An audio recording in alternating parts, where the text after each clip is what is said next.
السلام علیکم ورحمۃ اللہ۔ اقوال حضرت علی مرتضیٰ رضی اللہ تعالی عنہما۔ جس نے لالچ کو شعار بنایا اس نے اپنے آپ کو حقیر کر دیا، اور جس نے اپنی بدحالی کا پردہ کھولا وہ اپنی خوشی سے ذلیل ہوا، اور جس نے زبان کو اپنا فرما رواں بنایا اس نے دل کی حکومت کو کمزور کر دیا۔ جب عقل پختہ ہو جاتی ہے تو باتیں کم ہو جاتی ہیں۔ بخل آر ہے اور بزدلی عیب ہے، اور ناداری ذہین آدمی کو ایسا گونگا بنا دیتی ہے کہ وہ اپنی حجت پیش نہیں کر سکتا، اور مفلس آدمی اپنے شہر میں بھی پردیسی ہوتا ہے، اور بیچارگی ایک آفت ہے، اور صبر سجات ہے، زہد دولت ہے، اور پرہیزگاری ڈھال ہے۔ ترک آرزو سب سے بڑی دولت ہے، عاقل کا سینہ اس کی راز کا صندوق ہے، اور زندہ دلی محبت کا پھندا ہے۔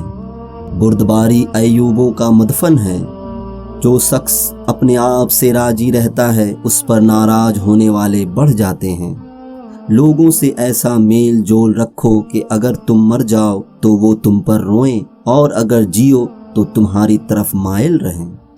جب دنیا کسی کی طرف رخ کرتی ہے تو دوسروں کی خوبیاں اسے ادھار دے دیتی ہے، اور جب اس سے پیٹھ پھیرتی ہے اس کی اپنی خوبیاں بھی اس سے چھین لیتی ہے۔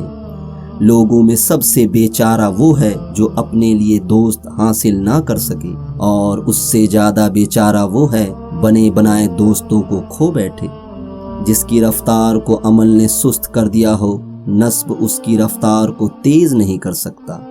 اللہ کی بارگاہ میں وہ بدی جو تمہیں رنجیدہ کر دے اس کی نیکی سے بہتر ہے جس پر تمہیں ناز ہو۔ بھوکے شریف اور شیر شکم کمینے کے حملے سے خائف رہو۔ دوستوں کو کھو دینا ایک طرح کی غریب الوطنی ہے۔ آج عمل ہوگا حساب نہیں ہوگا، کل حساب ہوگا عمل نہیں ہوگا۔